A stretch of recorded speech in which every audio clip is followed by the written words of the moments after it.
Ahojte, som tu s ďalším videom a dúfam, že toto video snažím sa, aby bolo trošičku také kratšie tiež. A toto video bude o tom, ako sa s Filipkom učíme abecedu a rozprávať. Ani by som to nenazvala rozprávaním, lebo Filipko má 8 rokov a zatiaľ sme len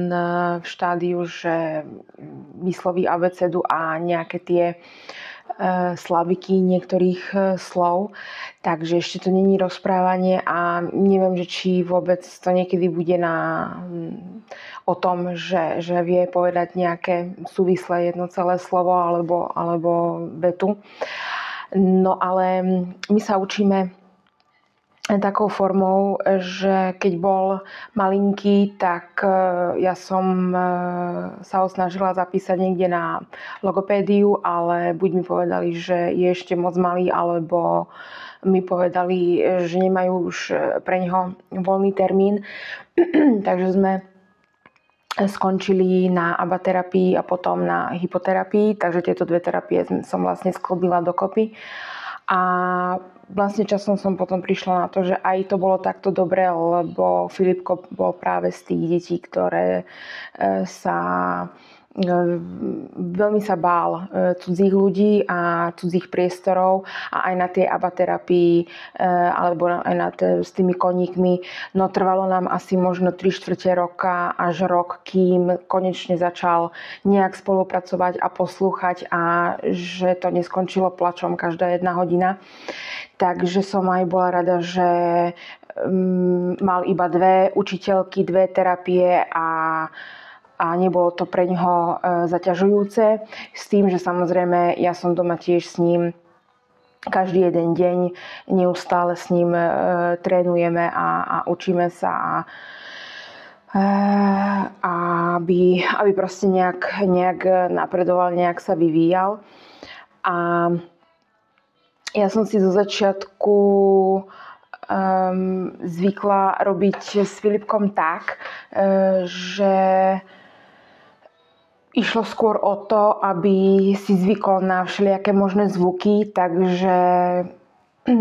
on nie je typ dieťaťa, ktoré by sadlo ku knižke a že by vedel prelistovať celú knižku a že by ste mu vedeli čítať z tej knižky alebo aspoň opísať, čo ide na tom obrázku. To vôbec na ňo nikdy neplatilo, dodnes neplatí. Takže my sme skôr fungovali s rozprávkami alebo pomocou toho, že ja som mu každú jednu činnosť, kdekoľvek sme boli, tak vždy som mu všetko opisovala. Ale v prvom rade to bolo hlavne najprv o tom, že aby si zvykol na všelijaké zvuky, tak som napodobňovala ja svojim hlasom, tak som sa snažila napodobňovať zvieratá a potom všelijaké buď dopravné prostriedky. A tak veľmi sa mu to zapáčilo, že si všimol na mne, že ja mením intonáciu hlasu, mením mimiku tváre, tak sa mu to tak veľmi páčilo, že vlastne som sa snažila nejak takto to začleniť do nášho učenia a nešlo len o to, že si sadneme za stôl a vyťahnem pred neho papier s písmenami a budem ich opisovať. Takže najprv, keď som si teda všimla, že ho to baví, tak som to potom začlenila aj do tých rozprávok, ako keby to vlastne bolo celý čas taká nejaká bábkohra. A tým pádom potom postupne som k tým zvieratkám, že ja som im pridala hlas, že ako tie zvieratka znejú a on potom, keď som si všimla, že už začína aj on tie hlasy napodobňovať, že medveď má hrubý hlas,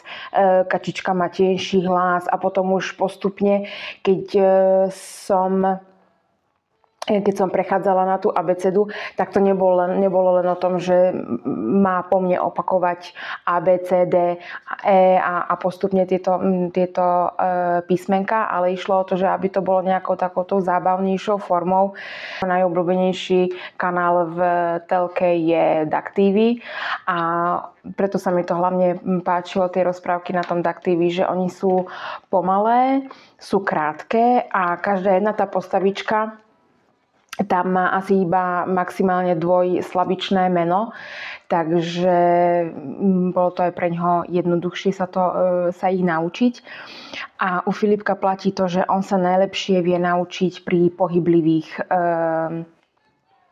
pohybe, pri nejakom danom pohybe tú danú činnosť aj ju skôr pochopil, aj to skôr vedel vysloviť. Takže keď som sa aj snažila na záchod prilepiť všelijaké možné fotografie, že chlapec ide na záchod a potom si po záchode umýva ruky, tak na neho to absolútne neplatilo. On všetko, čo teraz vie, tak to odkúkal od nás tým, že videl, že tú danú činnosť robíme, alebo že videl na mojich ústach,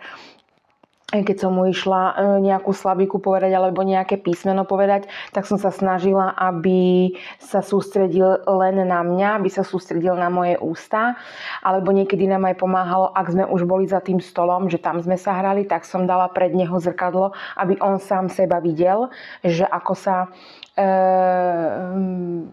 mu ústa pohybujú a videl aj mňa v tom zrkadle, že ako sa mne ústa pohybujú a tým pádom sa potom tak nejak naučil otvárať tie ústa. Ja som to dokonca až preháňala, že nepovedala som mu len celú abecedu, odrabkala od A do Z v jedným hlasom, ale snažila som sa to A tak veľmi zdôrazniť, že som otvorila ústa ako u doktora, keď vám kontroluje hrdlo, že úplne A B, C, ale až tak zvýrazniť, že aj videl pohyby toho jazyka, videl pohyby tých pier. Až tak veľmi som to zvýraznila, že som vyzerala smiešne, že sa na tom aj zabával, že ho to bavilo. A hlavne mu to potom pomáhalo tie rozprávky mu hlavne pomáhali, že najlepšie sa tie slabiky naučil a aspoň to začiatočné písmeno toho daného slova, že už aspoň som potom vedela, že o čom je reč, že čo mi chce naznačiť, tak hlavne tá intonácia mu veľmi pasovala, že keď presedeli sme vlastne hodiny a hodiny pri rozprávkach a tak ako v tej danej rozprávke tá daná postavička rozprávala buď tenkým, alebo hrubým, alebo nejakým pisklavým hlasom, tak som sa presne tak snažila ja prispôsobiť ten svoj hlas a používala takú istú tú intonáciu toho nejakého buď macko, alebo kačička, alebo nejaké dieťatko, keď rozprávalo. Tak som sa snažila presne tou istou intonáciou rozprávať a zvýrazniť aspoň to začiatočné písmeno. A tak potom vlastne sa mu to aj páčilo, že to bolo takouto hravou formou. A keď aj nejaké meno nejakej postavičky bolo z dvoch slabík sa skladalo, tak som to rozdelila a prvé 2-3 týždne som ho učila čiste len tú prvú slabiku. A keď som videla, že áno, že už ukladá aspoň tie ústa takým spôsobom ako ja, že sa snaží aspoň tie pery nejak prispôsobiť a potom už len stačilo, aby už konečne len vydal ten hlások. A presne takou istou intonáciou sa aj on snaží vydať ten hlások podľa tých rozprávok, ale podľa toho, ako to robím ja, že potom už mu to vlastne čiste to bolo len také napodobňovanie. A tým napodobňovaním sa stávalo stále častejšie a častejšie, že používal ten hlas a vydával ten zvuk a nakoniec z toho boli reálne písmená a nejaké slabiky. A najdôležitejšie, čo potom ešte je pre neho a samozrejme ale aj pre každého autistu, že je podstatné používať na jednu danú vec, jednu danú činnosť vždy to isté slovo, to isté dvojslovie. Že keď máte auto, tak zo začiatku, teraz už je to lepšie, lebo hovorím, to jeho rozmýšľanie a to chápanie je už na o mnoho vyššej úrovni ako pred pár rokmi, že už je to s ním lepšie.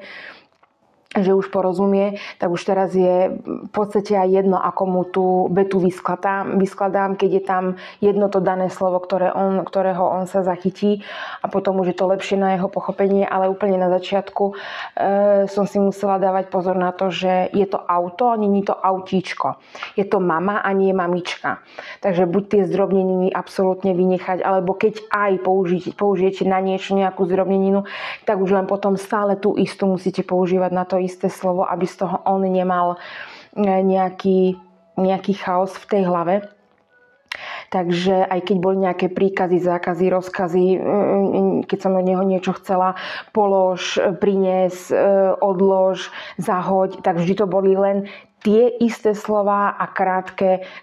slova, krátke vety, jednoslovné, dvojslovné vety. A tým pádom, že ono sa to stále opakuje, tak jedného dňa len proste, keď sme stále používali pri ňom slovo pápa, tak jedného dňa to začal používať, že dovidenia je pápa. A dokonca som si u neho všimla, že ako keby sme si takú posunkovú reč, ako keby sme si vymysleli on sám, aj podľa tých rozprávok, napríklad zelenú farbu nevie, že zelená to nevie vysloviť, ani začiatočné písmeno. Ale naučil sa z jednej rozprávky, že sú dve zelené kocky, ktoré prídu z jedného kúta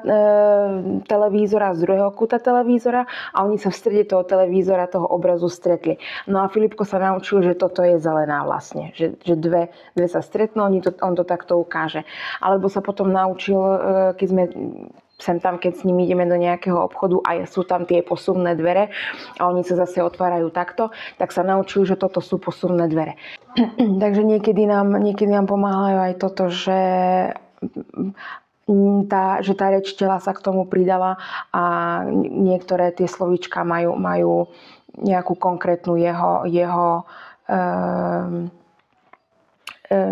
nejak dokáže to slovo nejak konkrétne ukázať alebo nejakým pohybom naznačiť, že toto je to slovo. Teraz už je to hlavne aj o tom písaní, že už aj píšeme tú abecedu, že sa snažíme chytiť tú ceruzku do ruky a naznačujeme A, B, C, D, že už aj takto sa tú abecedu učíme, hlavne už aj tým písaním, ale vlastne tú abecedu sa neučíme len tým, že mu ukážem v knihe abecedu a učíme sa, ale tá abeceda je všade možné, proste keď ste niekde na prechádzke, je niekde nejaká tabula, niekde nejaký nápis, tak ukazujete a stále mu to furt je to stále len o tom, že dookola, len to je opakovanie, trénovanie, kdekoľvek ste, tak stále len trénovať a nájsť si nejaký taký ten svojský prístup k tomu dieťaťu, že ako sa mu asi tak zapáči tá abeceda alebo to rozprávanie, že nejakým tým spôsobom na Filipka najviac, hovorím, fungujú tieto rozprávky alebo aj riekanky. My dokonca fungujeme na 3 jazykoch, lebo rozprávame na neho po slovensky, po maďarsky. A dokonca má ešte veľmi, veľmi rád angličtinu, lebo ja si myslím, že tá angličtina je dosť taká rytmickejšia, čo sa týka pesničiek alebo tých riekaniek, takže aj tie veľmi, veľmi má rád, keď mu ich spievam. Takže aj pri tom spievaní, pri tých riekankách sa veľmi veľa písmenok naučil. Ale hovorím, najviac mu to pomáha, že sa to hýbe, ten obraz, že z tých rozprávok a tá intonácia mu veľmi dopomohla k tomu, že nie je to len také, že A, B, C, D, že by mi to vymenoval, ale proste každé písmenko má inú intonáciu a každá slabika má inú intonáciu alebo inú mimiku. Takže hlavne tým hlasom, že som popridávala tie hlasy a že sa vlastne hráme ako na také bábkové divadlo a je to takou hravou formou, tak to sa mu veľmi páči. Ale hovorím, ide stále len o to, že treba len cvičiť, opakovať. Pokiaľ máte také dieťa, že s ním dokážete sadnúť, že má rád knihy a viete mu čítať, tak samozrejme s tou knihou je to ľahšie, lebo tam tie písmenká sú a